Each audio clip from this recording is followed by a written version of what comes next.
आऊज़ु बिल्लाहि मिनश्शैतानिर्रजीम बिस्मिल्लाहिर्रहमानिर्रहीम। सूरा साफ़ात आयत नंबर 41।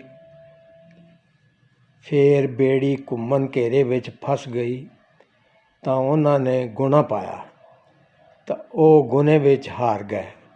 मतलब उन्हां दा नां निकल आया ते बेड़ी वालियां ने उन्हां नूं दरिया विच सुੱਟ दिता।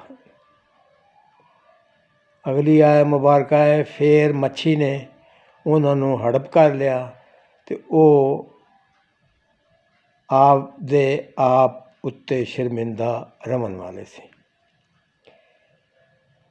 फिर जे वो अल्लाह की तस्बीह करने वाले विचों ना होंदे तो उस मच्छी के ढिड विच उस दिहाड़े तिकर रहिंदे जदों लोग कब्रां विचों उठाए जावणगे।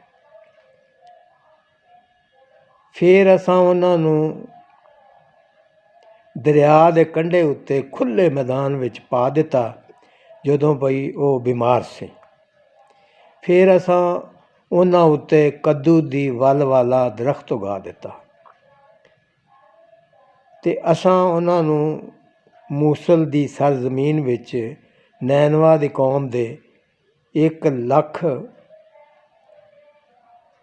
या इस तो घनिया बंदियां वल घल्लिया सी। सदक अल्लाह मौलाना अज़ीम।